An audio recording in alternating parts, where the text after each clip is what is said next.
Hi, this is author-philosopher Ronald E. Springer of EthicsUnderground.com here to continue the reading of Moral Armor. Chapter 8, Part 10, Impotence of Mind. Please hit like and subscribe before we dive in. Needing to hide their fear at the basest level, they attempt to negate the power of the mind by negating its very existence. When that doesn't work, they rely on claims that the mind acts as a tool of distortion, not of precision. They frame our intellectual development throughout history as exploded fallacies instead of a positive view for what actually happens. Greater precision for lives lived better and longer. At any point in time, we have solutions to problems which are established from our grasp of the issues. As our knowledge and techniques advance, we reintegrate our data to provide more efficient and often revolutionary solutions. Reintegration, an essential element of cognition, is most often used as an example of the futility of all knowledge. They say, with more experience, we know our conclusions will change again, so why waste time thinking we are correct right now?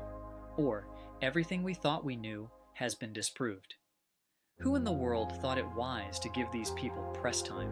Doesn't everyone hear the blatant whining? They stomp their feet because knowledge is not automatic, because life for human beings is a constant process of ever-expanding integration. These are people who wish to be relieved of the burden of being human. They look down on those trying to understand, saying, reality cannot be understood. It is just a subjective illusion, different for every mind. Treating their cynicism as if it were forward thinking, they'd rather sit back and wait for everything to be finished and perfect. Those who spout such nonsense are never responsible for great achievements, and likewise, those of achievement would never spout such nonsense. Initially, I couldn't even conceive of this type of dishonesty.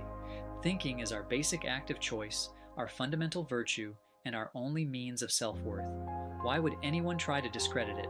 Spirit murderers have none, and vent their self-dissatisfaction by condemning the capacities of the human race in general. Misery loves company. They dance with glee when hearing of what is touted as a failure of science, a failure of man, and proof of his cognitive inadequacy. They joyfully discredit our efforts, perhaps comparing our tenacious progress to their perfect God, and attempt that same automatic stature that they don't have to work for. They claim to be perfect, and then do nothing to rattle that possibility. Asserting that perfection means never to slip on a banana peel, never to make a wrong move, to always look perfect without a word or a hair out of place, to face so immense an impossibility and maintain its image, they cannot move. They fall prey to their own irrational standards, a mistake self-made man didn't make. We did not fix the results of our intellect, basing our worth on any single successful instance. We made no unnecessary presumptions about the world or about ourselves to live up to. We just kept working to solve the problems. If we expected every experiment to work, there would be no need to experiment. The majority of failure is not fatal. It is not a pride issue for a rational man. A pride issue for a rational man would be to quit or not to try in the first place. But the fear-driven don't accept that.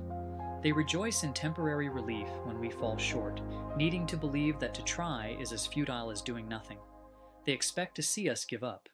They long to see their own worst view of themselves confirmed as a condition of all men, eager to paint the self-made as clowns to be laughed at. Could you imagine if Thomas Edison had to face a room full of spirit murderers snickering, hooting, and hollering at every one of his 10,000 attempts? You'd be sitting in the dark right now. But we shut the door to their influence, and as usual, eventually we succeed, and the floor drops out from under them once more. That's all for now. Next up is self as a standard of evil. I split these videos up by subject so you'd have a better chance of finding moral armor, and then perhaps go through the whole thing for free. Why? To help create a leader in every life. Sound civilization stair steps up from sound coherence to sound individual to productive groups of mature individuals. Self-hatred drives fear-driven people in our world to wipe out the individual, so we all need moral armor to protect ourselves and the future of mankind. Click subscribe and leave a thumbs up if you'd like to help wipe out moral confusion fast and make the world a better place.